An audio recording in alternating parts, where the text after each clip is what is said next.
Welcome to Sleepy Food Lore, a place where we slowly explore the stories behind everyday foods, their history, their quiet traditions, and the gentle ways they've been part of daily life over time. If you enjoy calm, unhurried storytelling like this, you're very welcome to like this video and subscribe to the channel so you can return whenever you need a moment of rest.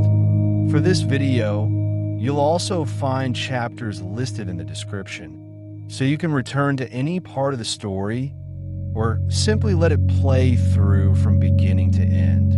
In the background, there's a soft, steady sound, a gentle, continuous tone designed to support slow, natural breathing, something you can follow or simply allow to fade into the distance.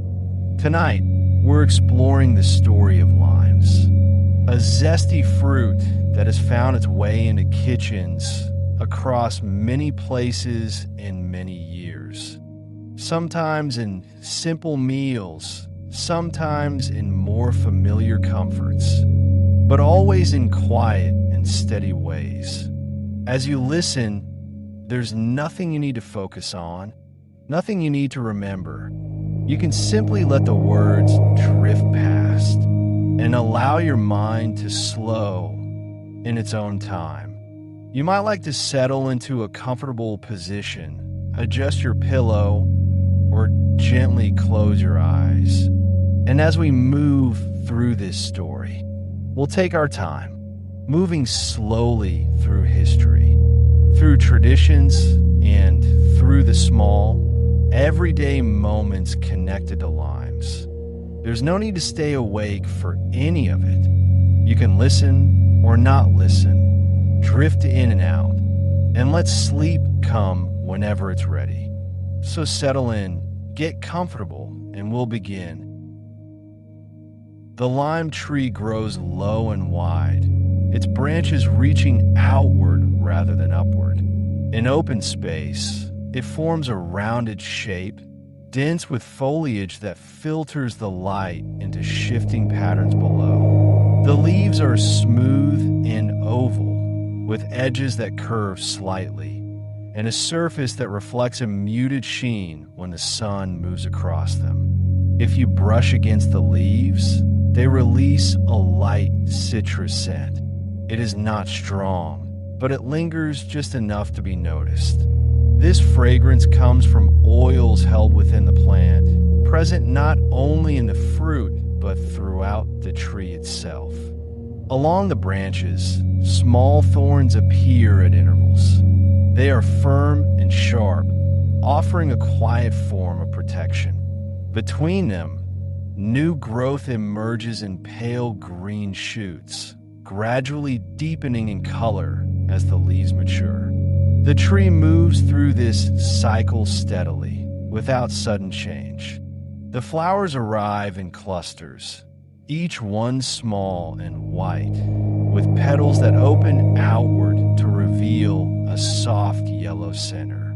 They do not last long, but while they are present, they carry a light, clean scent that drifts easily through the air.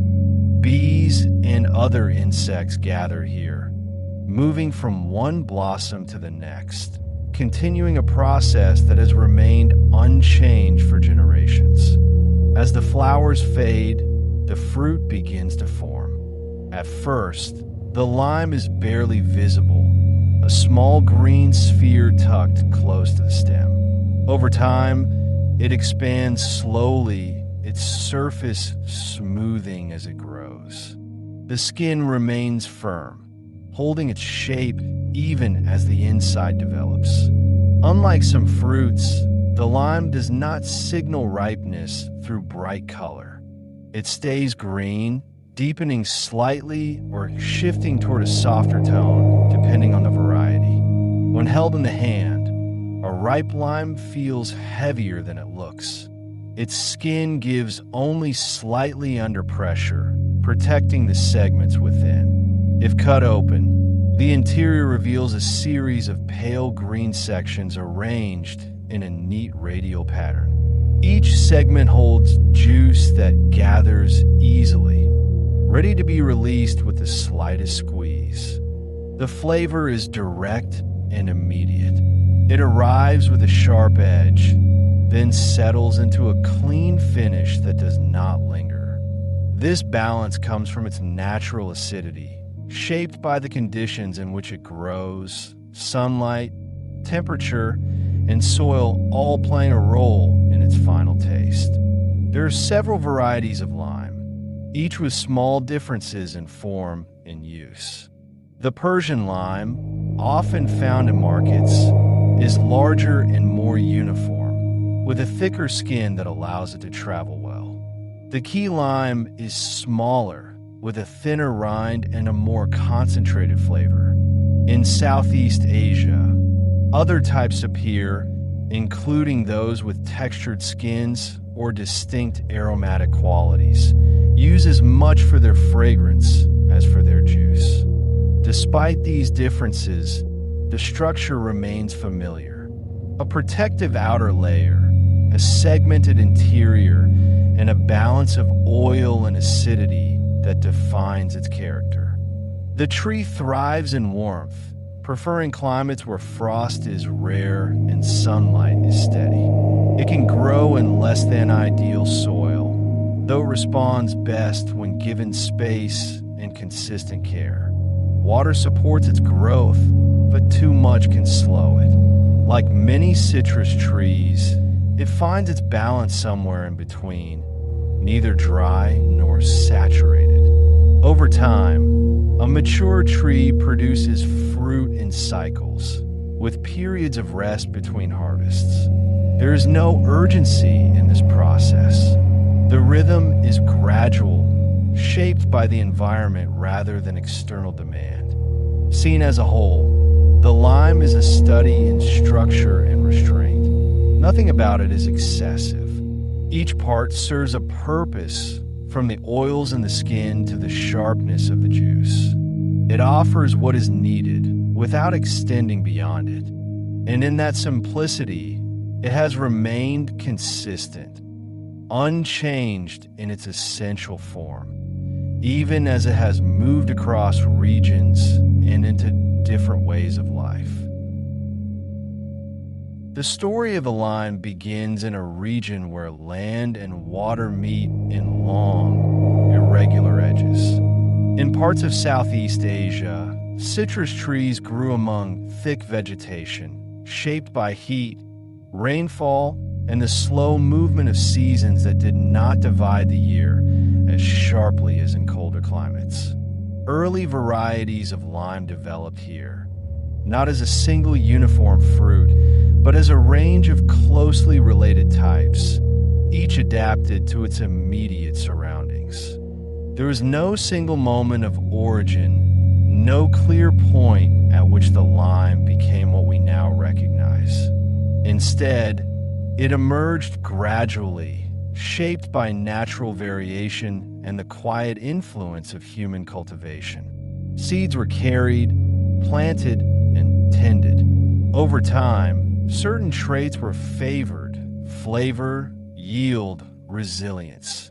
And these choices guided the plant's path forward. As communities formed trade connections across the region, the lime began to move. It followed coastal routes first, traveling short distances between neighboring areas. From there, it extended outward, carried by merchants who transported spices, grains, and other goods across the Indian Ocean. The lime was not always the primary cargo, but remained valuable. It could be grown in new places, and once established, it required relatively little to continue. By the time trade networks expanded further west, the lime had already settled into parts of South Asia. In India, it found a place within both daily cooking and traditional practices, valued for its sharp flavor and its ability to preserve and balance food. From there, it moved again, reaching the Middle East, where it adapted to drier conditions and became part of established agricultural systems. These movements were not hurried. They unfolded over generations, shaped by shifting routes and changing demands. Each new region adjusted the way the lime was used. In some places, it was preserved in salt. In others, it was dried, its flavor concentrating as moisture left the fruit. These methods allowed it to travel further, extending its usefulness beyond the limits of fresh harvest. As trade between the Middle East and the Mediterranean continued, the lime reached new climates. It did not always thrive in the same way. Cooler temperatures and seasonal variation required careful cultivation. In some areas, it remained a smaller presence compared to other citrus fruits that adapted more easily.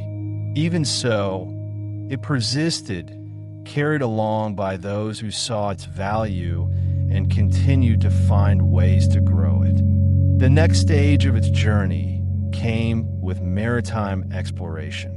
European sailors, moving along established and newly formed sea routes, encountered the lime in regions where it had already taken root.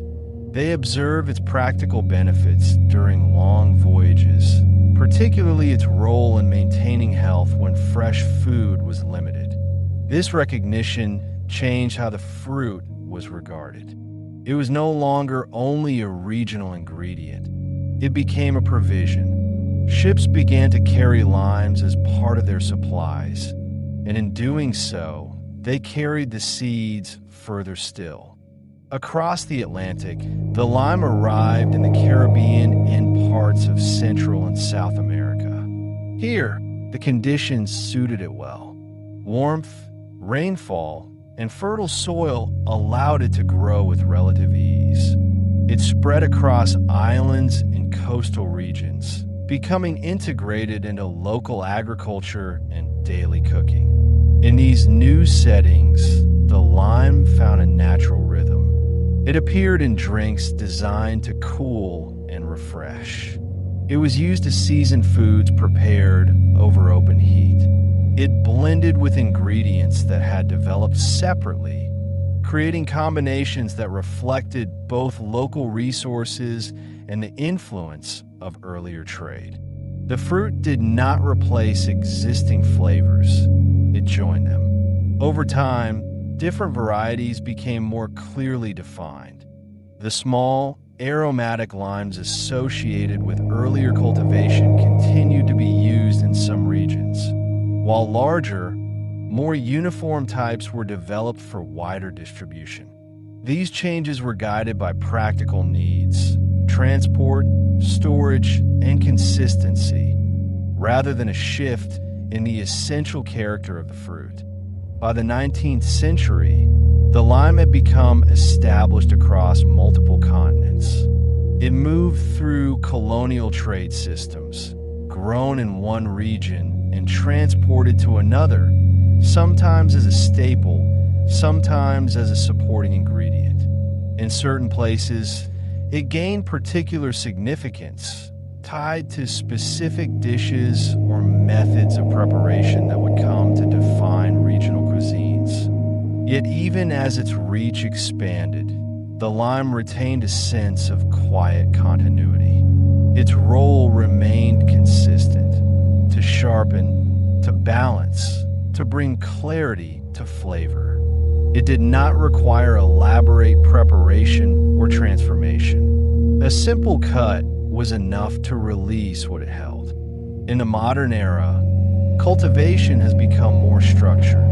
Orchards are planned, harvests are timed, and distribution networks move the fruit quickly across long distances. Limes grown in one part of the world can now appear in markets far from where they were harvested, arriving with little change in form. Even so, the underlying pattern has not shifted as much as it might seem. The lime still depends on the same conditions it always has: warmth, light, and time. It still moves along routes shaped by human activity, though those routes are now faster and more direct. And it is still used in ways that rely on its simplest qualities. Seen across its full history, the lime does not present a story of sudden change or dramatic transformation. Instead, it follows a steady path shaped by movement, adaptation, and continued use. It began in a specific place, among trees growing without urgency. From there, it traveled outward, carried by those who recognized its value, settling into new environments without losing its essential form. And in each place it arrived, it became part of something larger, woven into daily life in ways that often go unnoticed, yet remain constant over time. Across different cultures, the lime has gathered meaning in quiet, practical ways. It is not often the subject of grand mythology or elaborate legend. Instead, it appears in smaller traditions, woven into daily life, carrying associations that are subtle but lasting. Its symbolism tends to grow from how it is used, rather than from stories built around it. In many parts of South and Southeast Asia, limes are linked to protection. They are sometimes placed near doorways, paired with chilies, or hung in small arrangements meant to ward off misfortune. The idea is not dramatic. It rests on the belief that certain strong, sharp elements can interrupt negative forces before they enter a space. The lime, with its concentrated acidity and distinct scent, fits naturally into this role. These practices are often quiet and routine. A fresh lime might be replaced at the start of a new week or during a change in season. Over time, the action becomes less about active belief and more about continuity, a gesture repeated because it has always been done. In other settings, the lime carries associations with cleansing. Its juice is used to cut through residue, to brighten surfaces, and to refresh. This physical quality extends easily into symbolic meaning. It becomes linked with clearing, with removing what lingers too long, and with restoring a sense of balance. The effect is immediate and visible, which makes the connection simple to understand. There is also a long-standing relationship between citrus and preservation. In regions where limes are abundant, they are often salted or dried, extending their use far beyond the moment of harvest. This process shifts the fruit from something fresh and perishable into something stable and enduring. Over time, it has come to represent a kind of continuity, the ability to carry something forward without losing it entirely. In maritime history, the lime took on a different kind of meaning. For sailors, it was not symbolic in an abstract sense. It was practical, tied directly to well-being during long journeys. Yet even in this context, it came to represent something steady and reliable, a small measure that could make a significant difference when conditions were uncertain. In everyday life, the lime often marks a point of transition. A dish nearing completion receives a final squeeze. A drink is finished with a thin slice placed at the edge. These small additions signal that something is ready. The lime does not transform the entire structure, but it completes it, bringing separate elements into balance. Its color also plays a role in how it is perceived. Green, in many cultures, is associated with growth and renewal. The lime carries this naturally, holding its color even as it ripens. It suggests something ongoing rather than something that has reached an end point. This makes it feel less like a fruit of abundance and more like one of continuity. There's a certain restraint in how the lime is used and understood. It is rarely the main focus. It works alongside other ingredients, enhancing rather than dominating. This has shaped its symbolic presence as well. It becomes associated with support, with subtle influence, and with the idea that small adjustments can have lasting effects. In some traditions, lime is also connected with sharpness of perception. Its flavor is immediate and clear, often described as something that awakens the senses. This has led, in a quiet way, to associations with alertness and clarity, qualities that arrive quickly and then settle just as easily. Across all of these meanings, there is a common thread. The lime is not treated as something distant or rare.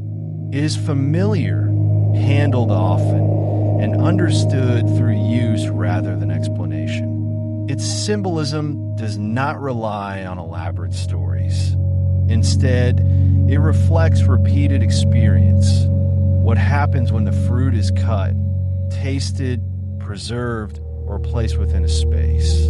And because of this, its meaning remains flexible. It can represent protection in one moment, balance in another, and simple completion in the next. These ideas do not compete.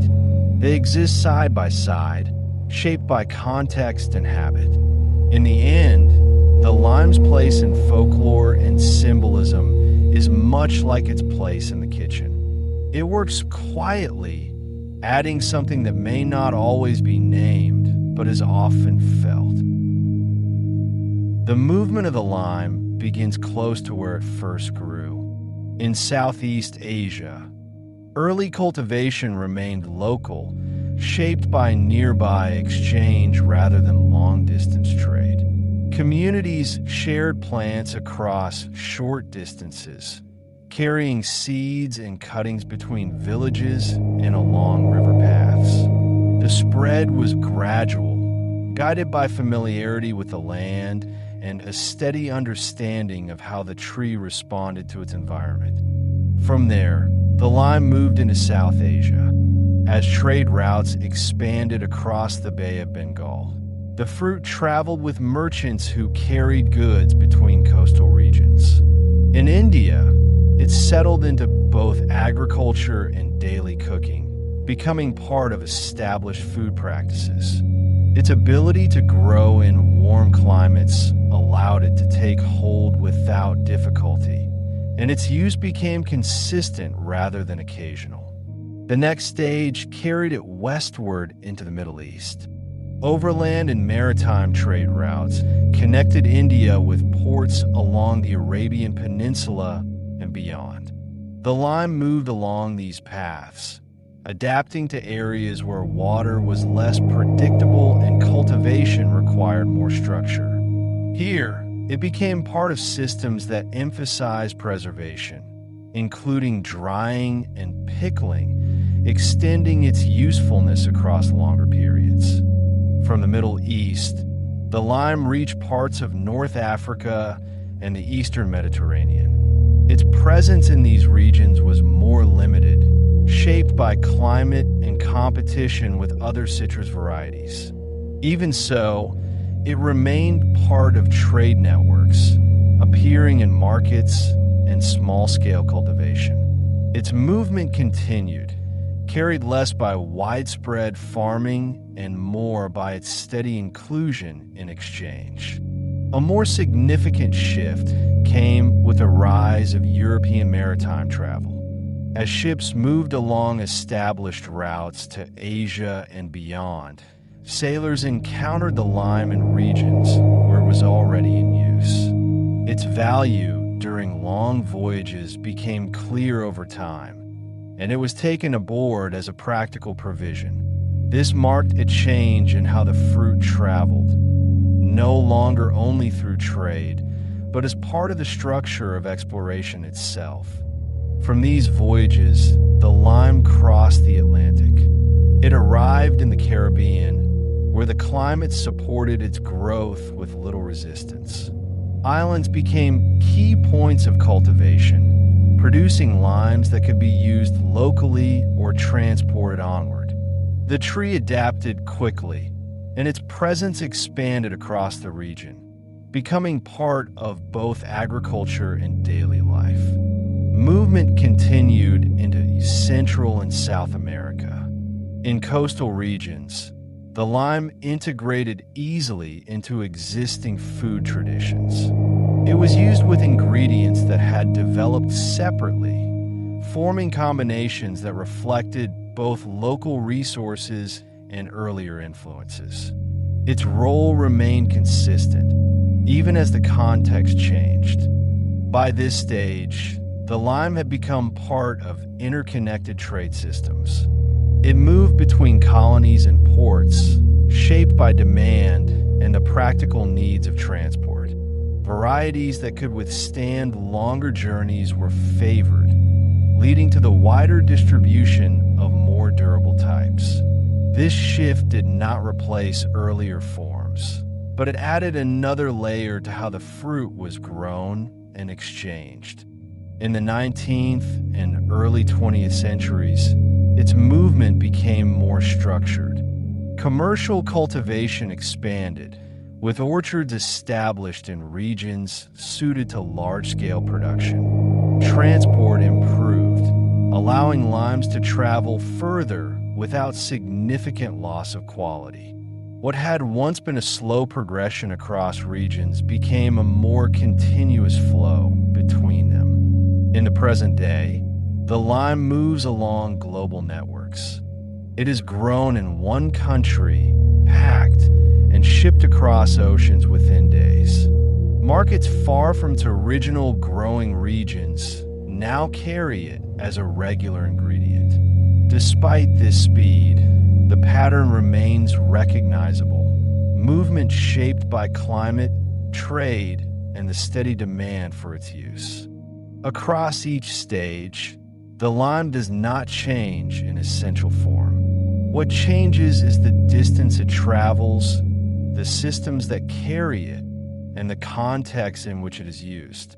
From local exchange to global distribution, its path reflects a gradual expansion rather than a sudden shift. And through that movement, it remains consistent, arriving in new places, settling in, and becoming part of what is already there.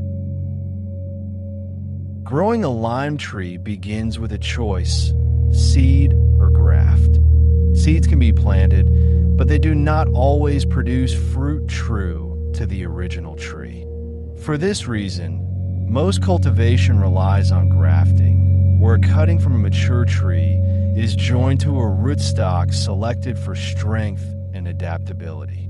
This method creates consistency, allowing the grower to know, with some certainty, how the tree will develop. Once planted, the young tree establishes itself slowly.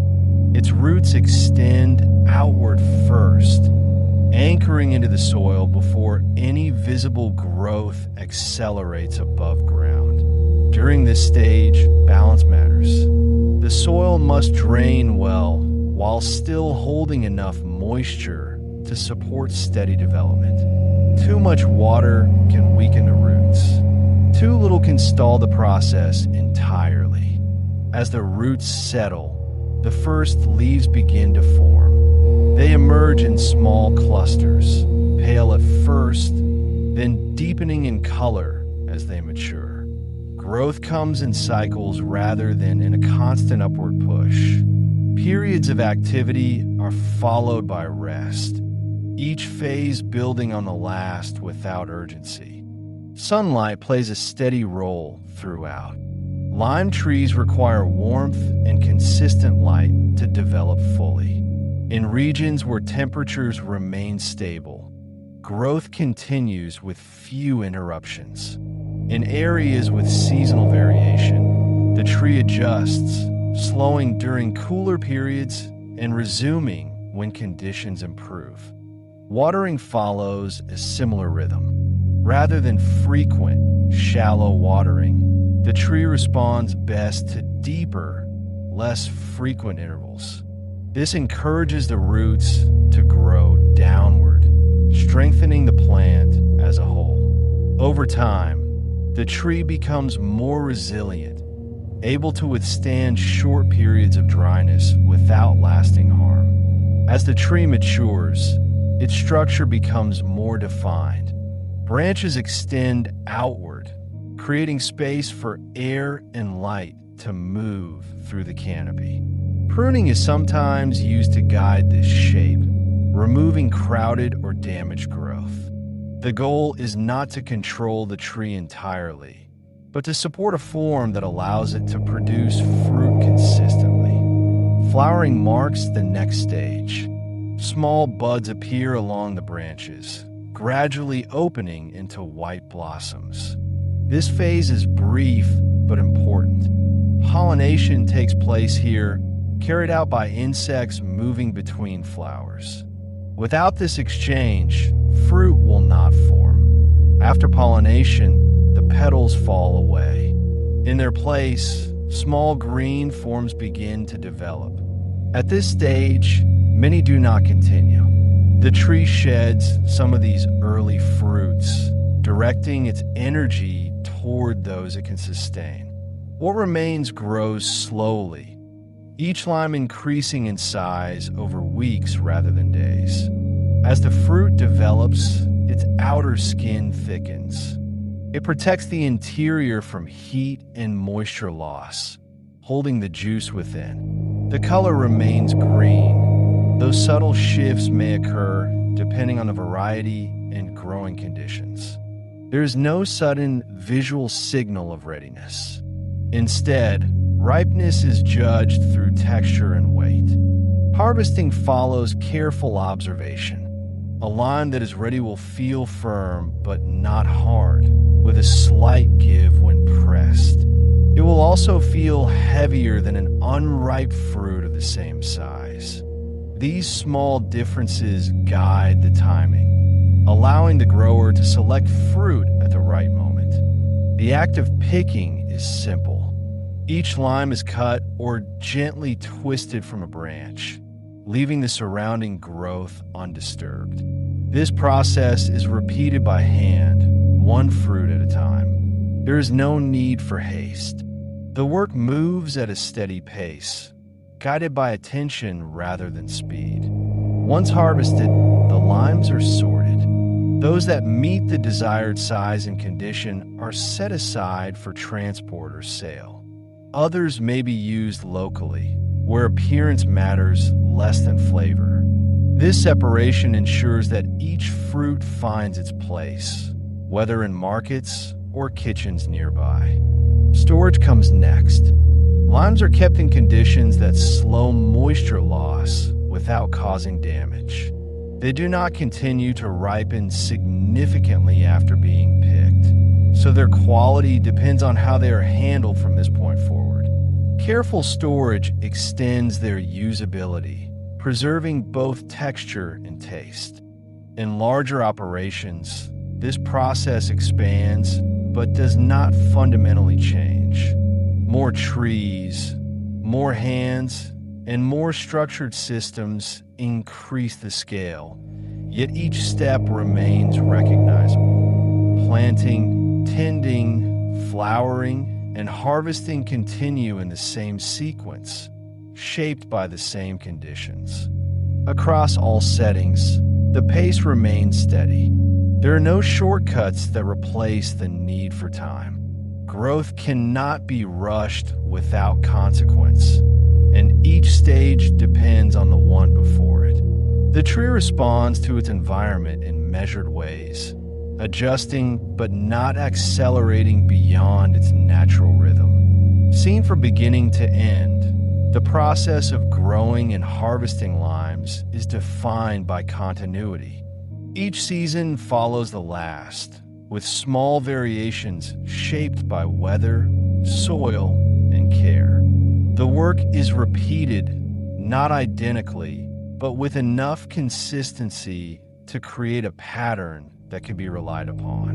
And within that pattern, the lime reaches the same result each time, formed gradually, gathered carefully, and passed on without excess. Limes are not a single uniform fruit, but a group of closely related varieties. At a glance, they appear similar, small, green, and firm, but their differences become clearer with use. These variations affect how they are grown, how they travel, and how they are used in different settings. The most widely distributed type is the Persian lime. It is larger than many other varieties, with a smooth skin and a consistent shape. Its flesh is pale green, and its flavor is steady, with a level of acidity that is noticeable but not sharp. One of its key advantages is durability. The thicker skin allows it to be stored and transported with less damage, which has made it the standard in many markets. In contrast, the key lime is smaller and more delicate. Its skin is thinner, often with a slightly uneven surface, and it yields more easily when pressed. The flavor is more concentrated, with a sharper edge that stands out even in small amounts. Because of its fragility, it is less suited to long transport and is more often found closer to where it is grown. Further east, a different type appears in the form of the Kaffir lime. Its surface is textured, with a bumpy outer layer that sets it apart immediately.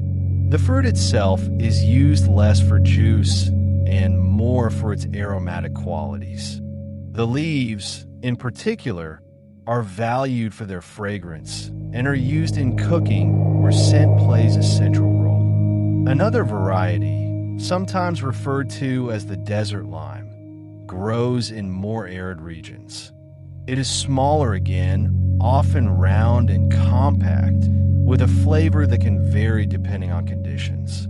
Its ability to grow in drier environments makes it distinct, though it is less commonly seen outside those areas. There are also sweet limes, which differ more noticeably. They carry much lower acidity, resulting in a milder taste that lacks the sharpness typically associated with limes. Because of this, they are used differently, often consumed fresh rather than as a balancing element in cooking. Across these varieties, certain patterns remain. All share a similar internal structure, with segmented flesh and a high juice content relative to their size. The outer skin holds aromatic oils, though the intensity varies. Each type offers a slightly different balance between acidity, fragrance, and resilience. These differences shape how each lime is used. Some are chosen for their ability to travel and store well. Others are valued for their intensity, used in smaller amounts where a stronger flavor is needed. In some cases, the leaves or peel are more important than the juice itself. Despite this range, no single variety replaces the others. Each one fits within a specific context, shaped by climate, availability, and tradition. The choice is not about which is better, but which is suited to the moment. And in that way, the lime remains consistent, not as a single form, but as a collection of forms that serve the same purpose in slightly different ways. In the kitchen, the lime is rarely left whole for long. It begins with a simple cut. A knife passes through the center, and the fruit opens into two clean halves. The scent releases immediately, rising from the exposed surface. From here, its use branches into small, deliberate actions. A wedge is the most familiar starting point. Cut from a half, it is held between fingers and pressed gently over food. Juice falls in a thin stream, spreading across the surface of grilled fish or roasted vegetables. The heat draws out the aroma, and the acidity settles into the dish without changing its structure.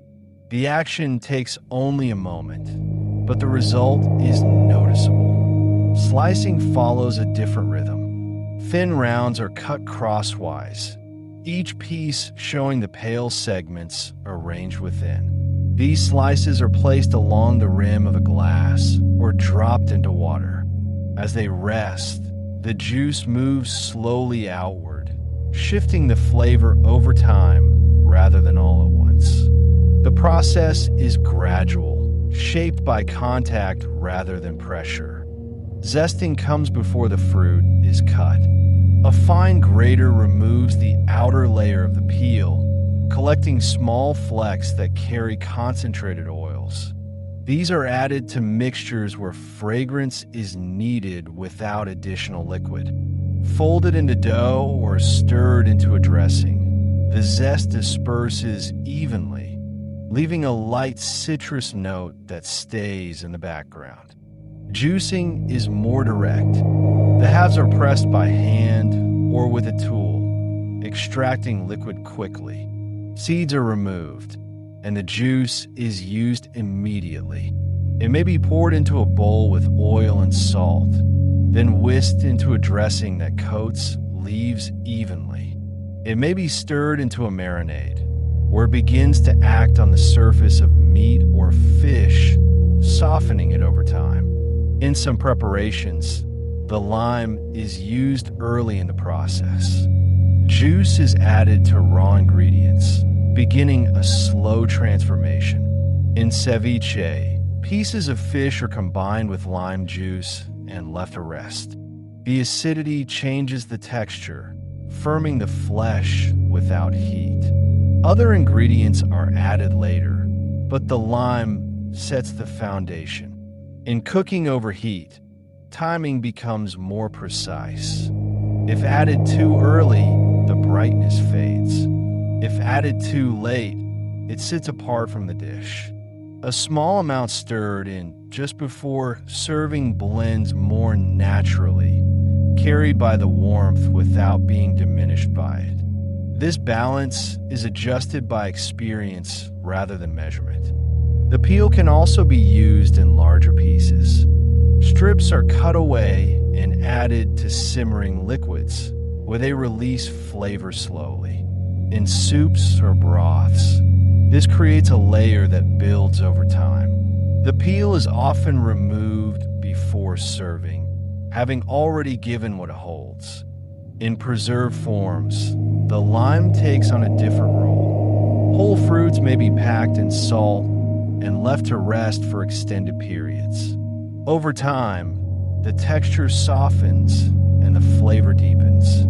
Small portions are then used in cooking, where they bring both acidity and a more developed taste that cannot be achieved with fresh juice alone. Drying creates another variation. Limes are left to lose moisture, concentrating their flavor into a denser form. These dried fruits are added to dishes where they rehydrate slowly, releasing a steady, subdued acidity. The effect is less immediate, but it carries further through the cooking process. Mixing is often where the lime settles most naturally. Juice is combined with other ingredients, herbs, spices, oils, forming blends that are used to coat, season, or finish. The lime does not dominate these mixtures. Instead, it connects the elements, allowing them to move together rather than remain separate. Even in simple use, the sequence matters. Cutting, pressing, tasting, and adjusting form a quiet pattern. A dish is prepared, then altered slightly with the addition of lime. Another taste follows, and if needed, another small addition. The process continues until the balance feels complete. In drinks, the lime often appears at both the beginning and the end. Juice is mixed into the base, stirred or shaken with other components. Then a slice or wedge is added just before serving, offering a second layer that develops as the drink is consumed. The two uses overlap, one immediate and one gradual. Across all these actions, the lime remains consistent in its role. It is applied in small amounts, adjusted through simple movements, and used at specific moments rather than throughout. Each use is defined by timing and placement rather than complexity. And because of this, its presence in the kitchen feels steady. It is picked up, cut, and used without pause, then set aside again. Not as a central task, but as part of the flow, returning as needed, each time changing something slightly, and then stepping back. In coastal Peru, lime meets fresh fish and ceviche. Pieces are cut and placed in a shallow bowl, then covered with juice pressed moments earlier. The surface begins to change within minutes, turning firm and opaque. Thin slices of onion and small amounts of chili are added, but the lime remains at the center, defining both texture and taste. In Mexico, lime is squeezed over tacos just before eating. The meat is already cooked, often rich and slow prepared. A quick press of a wedge cuts through that richness, settling into the folds of the tortilla. It is done at the last moment, just before the first bite. In Thailand, lime moves through soups like tom yum. The broth is hot, layered with herbs and spice. Lime juice is added near the end, stirred in briefly so it holds its clarity. It does not soften into the liquid completely, but sits within it, brightening each spoonful. In Vietnam, lime appears alongside bowls of pho. It is served on the side, cut into wedges. Each person chooses how much to add, adjusting the broth to their own preference. A small squeeze shifts the balance, bringing a sharper edge to the warmth of the soup. In India, lime becomes part of pickles that develop over time. Whole fruits are cut and mixed with salt and spices, then left to rest. Days pass, then weeks. The texture changes, softening, while the flavor deepens. When used, only a small portion is needed. In the Middle East, dried lime is added to slow-cooked dishes. The whole fruit is placed into stews, where it releases flavor gradually. It remains intact as it cooks, infusing the liquid without breaking apart. When removed, it has already shaped the dish. In the Caribbean, lime is used to season fish before cooking. Juice is rubbed over the surface, sometimes along with salt and herbs. It sits briefly, then the fish is grilled or fried. The lime leaves a trace that carries through the heat.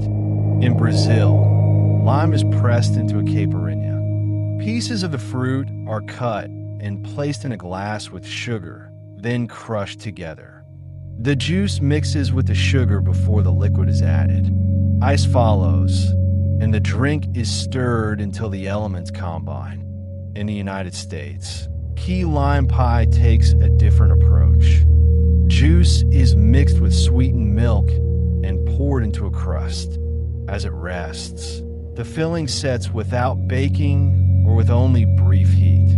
The sharpness of the lime is softened, but it remains clear within the sweetness. In Indonesia, lime is used in sambal. A small amount of juice is mixed in a chili paste, added at the end. It does not reduce the heat, but shifts it, giving the mixture a cleaner finish. In Japan, though less common, citrus similar to lime is used in sauce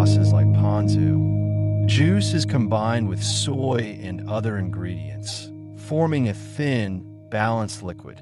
It is used for dipping or drizzling, where a small amount is enough. In Australia, finger limes are used in a more direct way. The fruit is cut open, and the small bead-like pulp is pressed out. These are placed over seafood, where they hold their shape, releasing flavor as they are eaten rather than all at once. In Morocco, preserved limes or lemons are added to tagliatelles. Small pieces are worked into the dish during cooking, blending with spices and slow-simmered ingredients. The citrus note becomes part of the whole rather than sitting on top of it. In Cuba, lime is used in marinades for pork. Juice is mixed with garlic and herbs, then applied before cooking. It rests with the meat, allowing the flavor to settle in before heat is applied. In Singapore and Malaysia, lime is added to noodle dishes at the table. A wedge is squeezed over the surface just before eating, shifting the flavor of the entire bowl with a single motion. In many places, lime is used simply with water. Slices or halves are added to a glass, left to infuse slowly. The result is subtle, changing as it sits, offering a lighter presence that builds over time. Across these dishes, the lime does not follow a single method. Sometimes it is pressed and used immediately. Sometimes it is left to develop over days or weeks. It may be added at the beginning, in the middle, or at the very end. Each use is shaped by timing, place, and purpose. And in each case, the action remains simple: cut, press, mix, or rest, repeated in different ways, leading to results that feel distinct, yet connected. When considered as a whole, the lime is composed in a way that reflects its role as a supporting ingredient rather than a primary food source. Its structure is dominated by water, which gives the fruit its juiciness and allows it to disperse easily when pressed or mixed. Alongside this, it contains a modest amount of natural sugars and organic acids, the latter being responsible for its sharp taste. Citric acid is the most prominent of these, shaping both flavor and how the juice interacts with other ingredients. The pulp holds small amounts of dietary fiber, though this is often reduced depending on how the lime is prepared. In addition, trace minerals such as potassium, calcium, and magnesium are present in small but measurable quantities. These minerals contribute to basic physiological processes, including fluid balance and muscle function, though the lime's contribution remains secondary due to the small serving sizes typically used. Even so, its composition is efficient. Each part of the fruit serves a purpose, whether in structure, taste, or nutritional presence. The vitamin profile of lime is more clearly defined, with vitamin C standing at the center. This vitamin is found in the juice and pulp, and it plays a role in processes related to tissue maintenance, collagen formation, and immune function. While the amount in a single lime is not excessive, it becomes meaningful through repeated use across meals and days.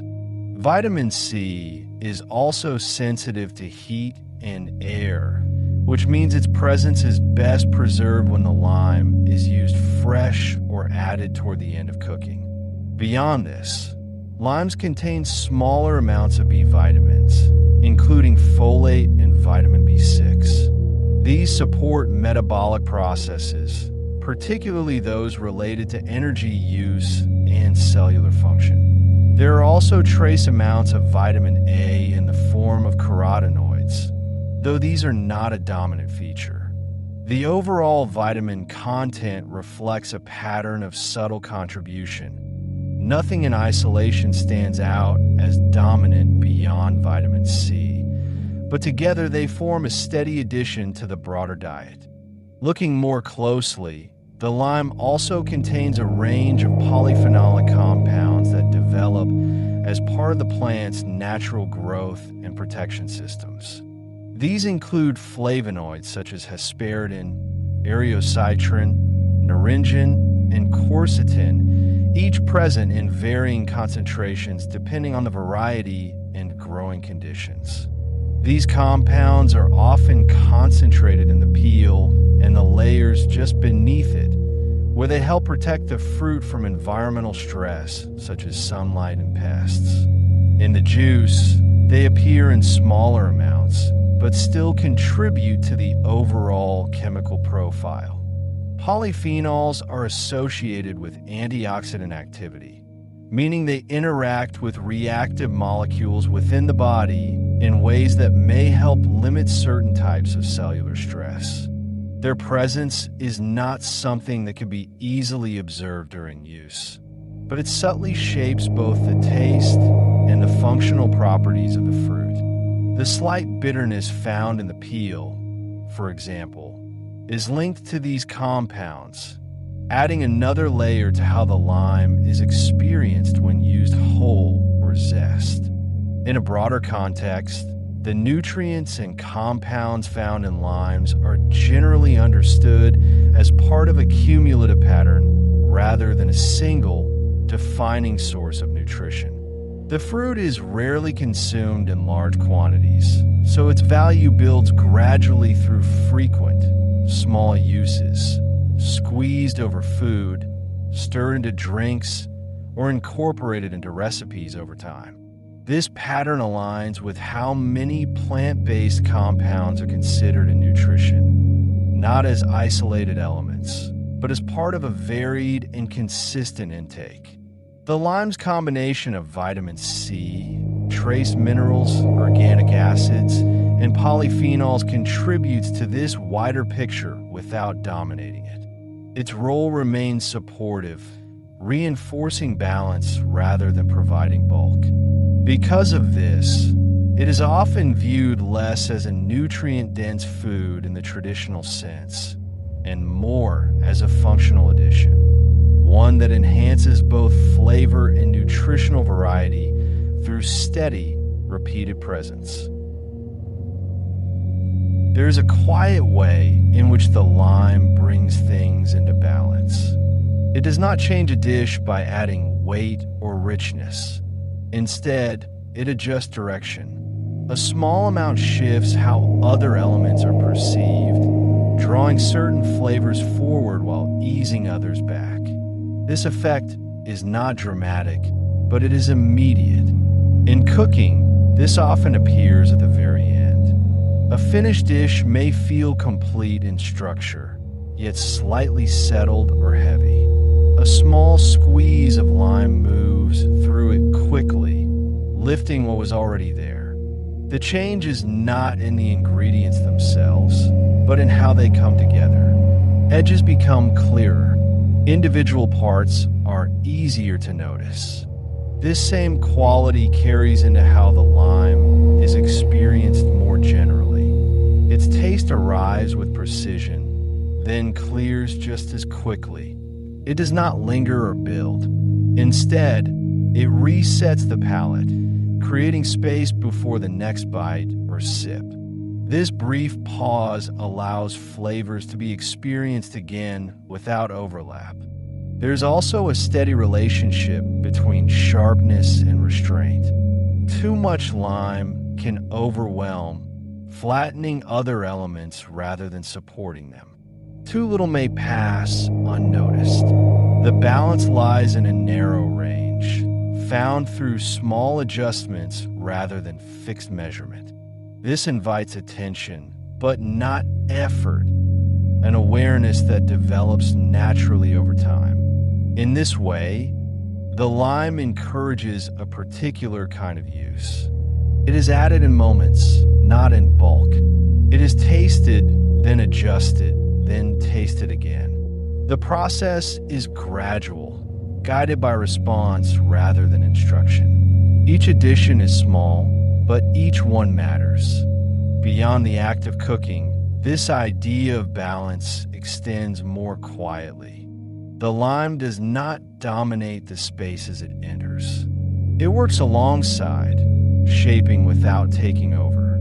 Its presence is often recognized only in contrast. When it is missing, something feels less defined, less complete. This makes it less about flavor alone and more about alignment. It brings elements into proportion, allowing them to settle into a clearer arrangement. Nothing is removed and nothing is added in excess. Instead, what is already present is brought into a steadier relationship. And once that balance is reached, the lime steps back. It does not remain at the center. It leaves behind a subtle shift, one that holds for a moment before blending into the whole. In Mexico, lime is part of everyday structure rather than occasional use. It appears alongside meals as a standard element, placed within reach rather than prepared in advance.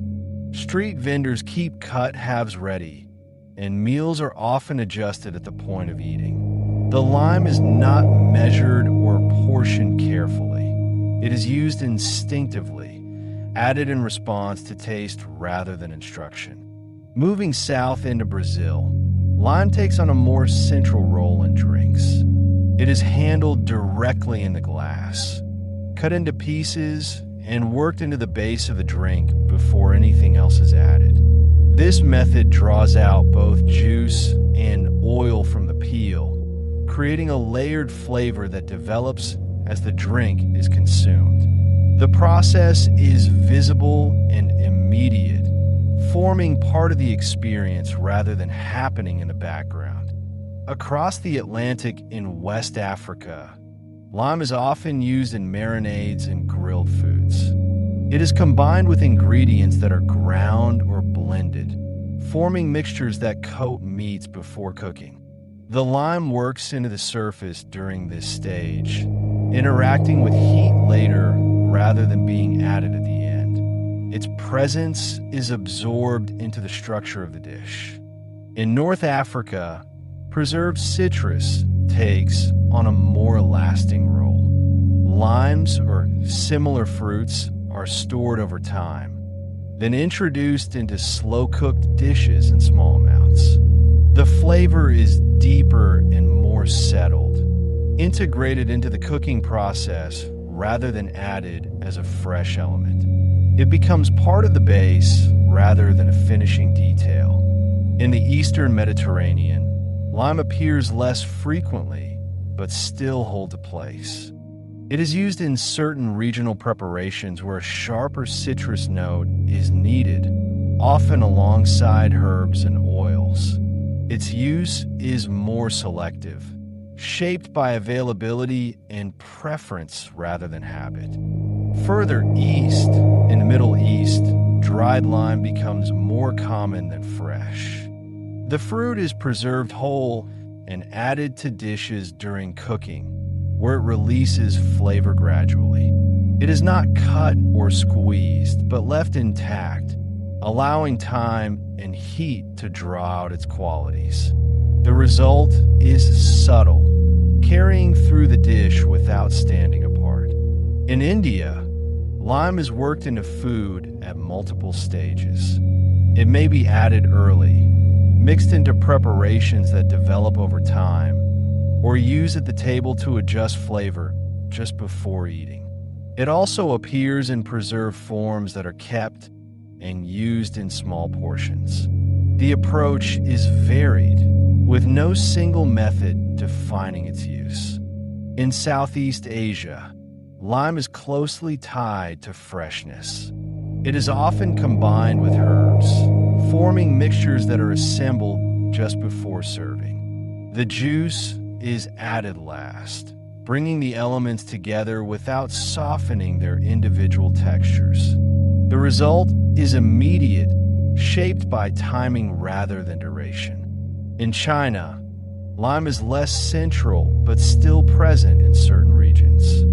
It appears in drinks and lighter dishes, where it contributes a clean, direct flavor. Its use is more contained, fitting into specific contexts rather than across all areas of cooking. In Japan, citrus with similar qualities is used with precision. Juice is incorporated into sauces that are balanced carefully, often combined with soy or other base ingredients. The lime, or its equivalent, is measured and controlled, contributing to a defined structure rather than being adjusted freely. In Australia, native varieties such as finger lime are used in a distinct way.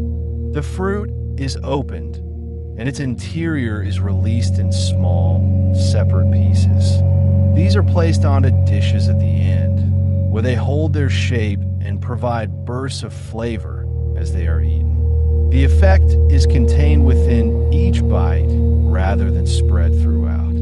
Across island regions of the Pacific, lime is used with ingredients drawn from the surrounding environment. It is combined with coconut, fish, and root vegetables, often in preparations that rely on freshness and immediacy. The fruit is used simply without extensive processing, allowing its natural qualities to remain clear. Across all these regions, the lime adjusts to local patterns. It may be used at the table, during preparation, or as part of longer processes. It may appear fresh, dried, or preserved. Each setting shapes its role differently, without changing its essential nature. And as it moves from place to place, it continues to fit into what is already there, quietly and without disruption. In the present day, the lime moves through systems that are far more structured than in the past. It is grown in defined regions, often in large-scale orchards where spacing, irrigation, and harvest timing are carefully managed.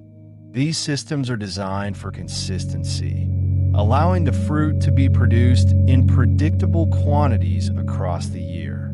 While seasonal patterns still exist, supply is no longer limited to a single period. Once harvested, the lime enters a control process. It is sorted by size and quality, then packed for transport. Storage conditions are regulated to reduce moisture loss and maintain firmness. From there, it moves through distribution networks that connect growers to markets across long distances. What was once regional is now widely available. In supermarkets, the lime appears as a standard item. It is placed alongside other produce, uniform in shape and color, selected to meet expectations of appearance and shelf life. This consistency is the result of both cultivation choices and handling practices, shaping how the fruit is presented before it reaches the kitchen. At the same time, smaller scale growing continues. In some areas, limes are still produced in local settings, sold closer to where they are harvested. These may vary more in size and surface, reflecting less controlled conditions. The contrast between these and large-scale production is visible, though both serve different purposes within the same system. In restaurants, the use of lime has become more precise. Chefs apply it with attention to timing and proportion, often in measured amounts. It may appear as a finishing element, a component in a dressing, or part of a structured recipe. The focus is on control, ensuring that its effect is consistent from one preparation to the next. In home kitchens, the approach is less formal. The lime is used as needed, often without measurement. It is cut, squeezed, and adjusted based on taste in the moment. This flexibility allows it to fit into a wide range of meals, regardless of style or origin. The role of lime has also expanded through drinks. It appears in both alcoholic and non-alcoholic preparations, from simple mixtures to more constructed beverages.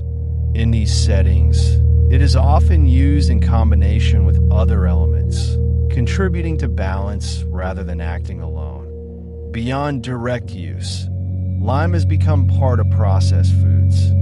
Its flavor is incorporated into packaged products, or is reproduced through extracts or concentrated forms. This allows the taste to be extended into items that do not use the fresh fruit itself. The result is a wider presence, though one that differs from the original in subtle ways. There is also an increasing awareness of how the fruit is grown. Attention is given to water use, soil management, and the conditions of those involved in production. These considerations do not change the lime itself, but they shape how it is sourced and valued within modern systems.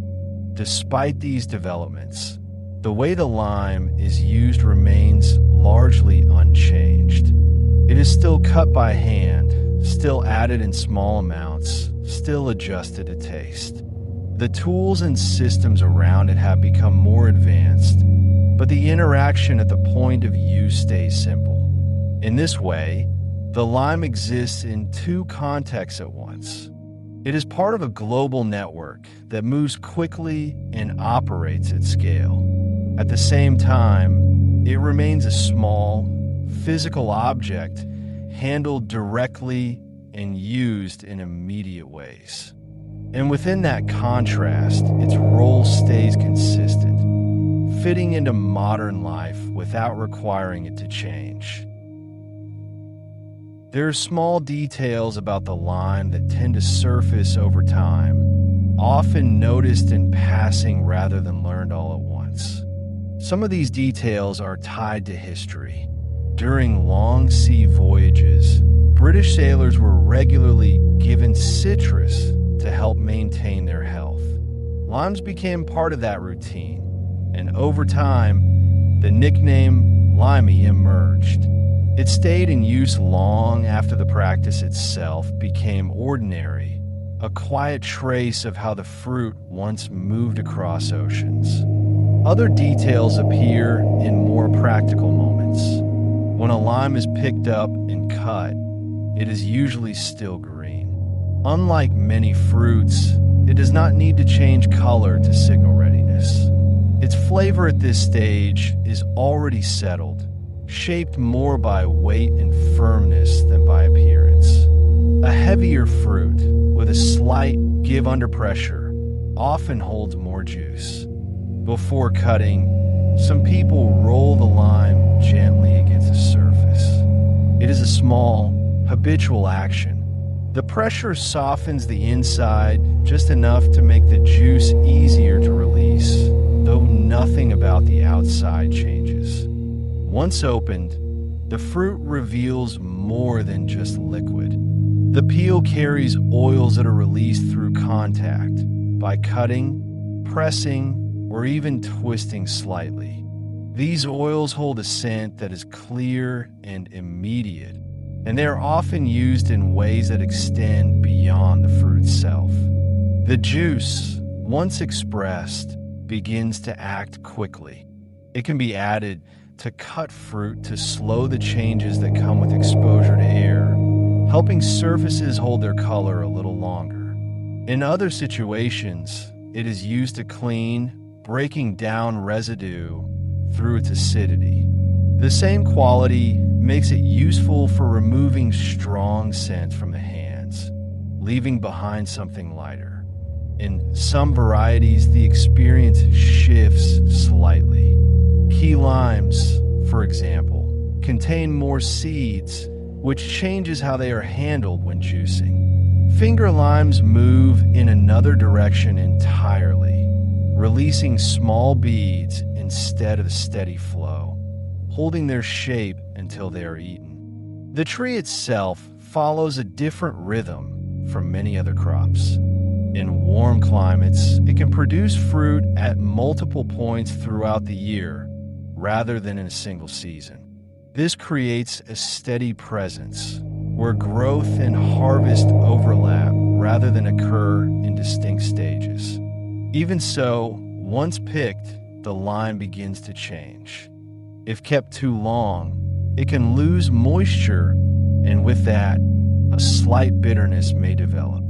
The shift is gradual, noticeable more in comparison than on its own. Looking at the fruit as a whole, its color remains one of its quieter traits.